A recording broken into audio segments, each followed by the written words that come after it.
Mastery by Robert Greene. Summary. The book in 3 or more sentences in Mastery, Robert Greene explains in great details why talent is not everything. How even if you're born with a lack of obvious skills and higher intelligence, you can still excel in certain fields and amaze the people around you. To do so, however, you need to understand that life is a kind of continuous apprenticeship where you must endlessly improve in your craft. The core idea: life is too short to figure out how things work on your own. Your task in life should be to find a mentor who has most of the answers in the specific area you wish to improve. Consume and upgrade what they teach. Keep practicing till you're one with the task. After mastering the basic skills, you'll start taking bigger projects and tackling bigger problems, which will eventually make you an expert in your field. 5 key lessons from Mastery. Lesson number 1. Discover your life's task, ASAP. Lesson number 2. Find a niche which you can dominate. Lesson number 3. Understand the 3 apprenticeship phases to master a field. Lesson number 4. Time is the magic ingredient when it comes to mastering a skill. Lesson number 5. Don't allow details, boredom, lack of progress to slow you down or make you quit. Remind yourself constantly why you started. Lesson number 1. Discover your life's task. The sooner you realize what's your main goal in life, the sooner you'll start walking in the right direction. Imagine the following scene for a moment. You're driving but you don't know where you're going. How will you understand when you have arrived? The answer: you won't. If you don't know where you're going, you will never reach the right place. You still don't know where you should be heading. Remember your childhood years. Often we abandoned our childish dreams because of our parents or our peer group. With our desire to fit in, we desert our most sacred tasks, which eventually leads to an unfulfilling life. As the author puts it, the first move toward mastery is always inward, learning who you really are and reconnecting with that innate force.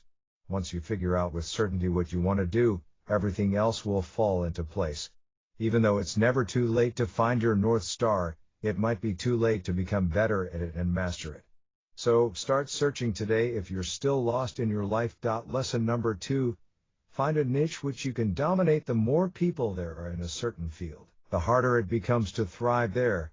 Tougher to grow and to master the specific subject because most of the time you'll be working on stealing attention from others, not working on your craft. We tend to like popular trends and fashionable ideas because we see a lot of people thriving there.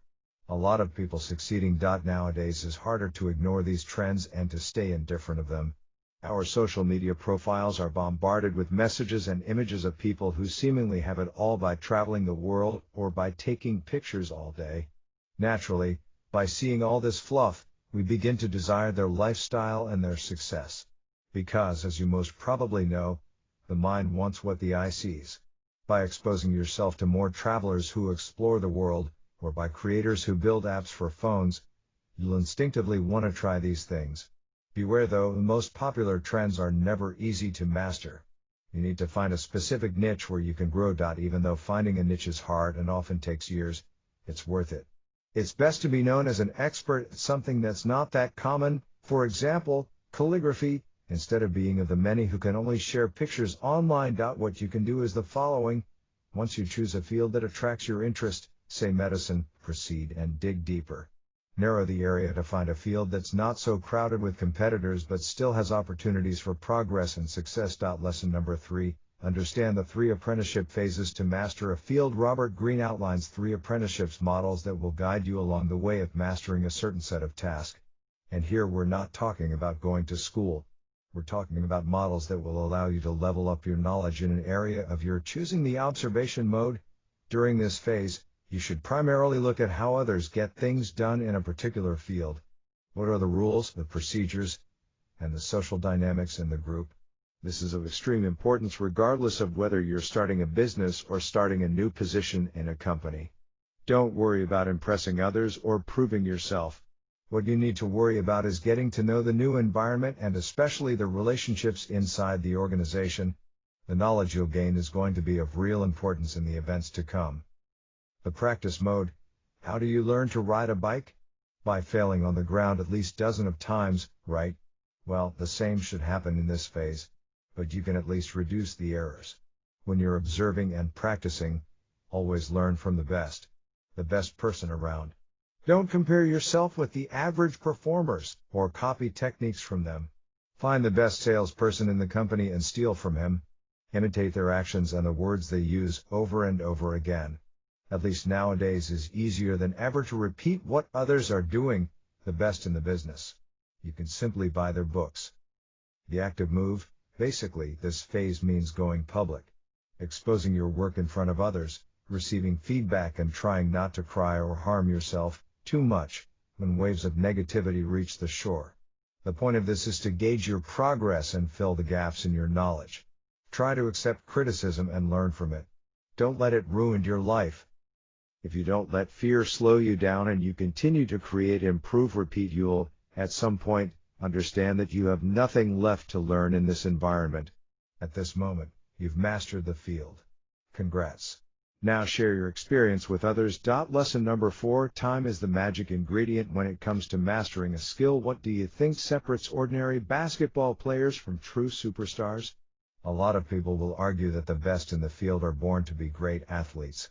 But the autobiographies of the best say otherwise.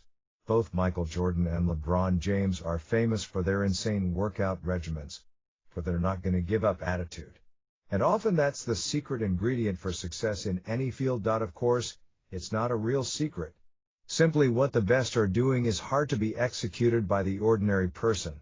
Since most of us aren't ready to train for years till we see some sort of progress and results, cash cough, we quit. Basically, we say farewell to money and fame so we can spend one more hour scrolling on social media.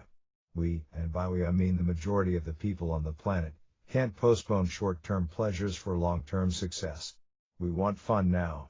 At this moment, the real obstacles on your way towards financial independence or true mastery are the following: boredom, panic, frustration, insecurity, impatience. If you can master these emotions, you'll master yourself in a field of your choosing. Lesson number 5. Don't allow details, boredom, lack of progress to slow you down or make you quit. Remind yourself constantly why you started. When the boredom train hits you, don't worry, this will happen for sure.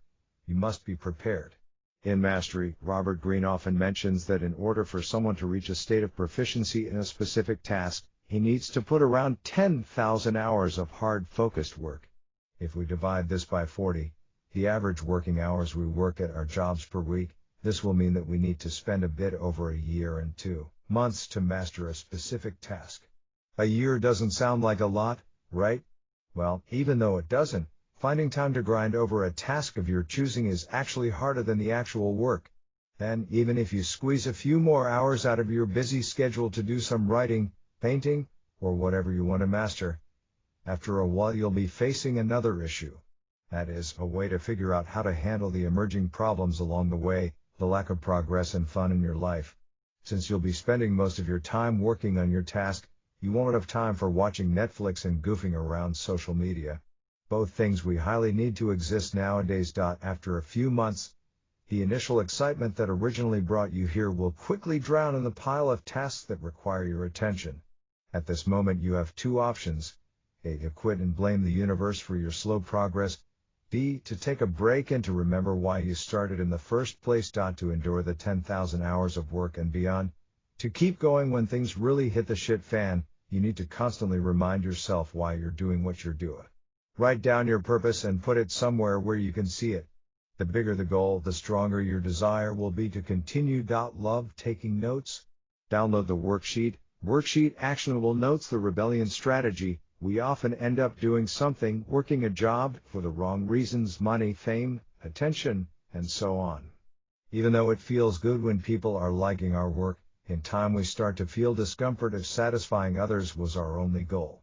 If you're doing something only to please others, your parents included, quickly find a way out. Rebel against their dictatorship so you can establish your own identity. Focus on the things you're good at, ignore your weaknesses, and resist the temptation to be more like others. Instead, direct yourself toward the smallest things you are good at, the ones few people dare to do. Seek new challenges. As humans, we tend to follow paths that will give us comfort and stability. We strive to get secure jobs and low-risk investments. However, this rarely leads to satisfaction. We know that we're truly alive only when there is something that feels uncomfortable, exciting. Look for more challenges and danger. This will fuel your future progress. Commentary and my personal takeaway: a true masterpiece. If you read some of the other books written by Robert Greene, see here, and here, you know his style. He proves his points with long detailed anecdotes from history. You not only learn how to improve yourself, but you also learn some interesting facts about the Renaissance, about noble knights, well-known generals, inventors, and more. I truly adore the work he did in mastery.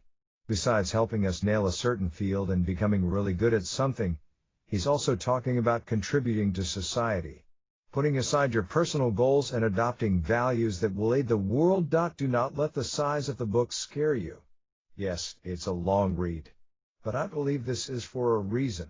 I believe Robert Greene wants to upload his suggestions so deep into the reader's mind so that we can ruminate sufficiently and really understand what he is trying to say. My book summary covers the key ideas of the book, and I'm sure that if you follow them you'll reach better results in your life.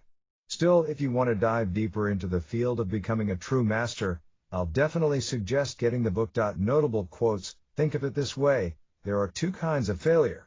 The first comes from never trying out your ideas because you are afraid, or because you are waiting for the perfect time. This kind of failure you can never learn from, and such timidity will destroy you. The second kind comes from a bold and venturesome spirit. If you fail in this way, the hit that you take to your reputation is greatly outweighed by what you learn. Repeated failure will toughen your spirit and show you with absolute clarity how things must be done. Robert Greene: the future belongs to those who learn more skills and combine them in creative ways. Robert Greene: no one is really going to help you or give you direction. In fact, the odds are against you. If you desire an apprenticeship, if you want to learn and set yourself up for mastery, you have to do it yourself, and with great energy. Robert Greene.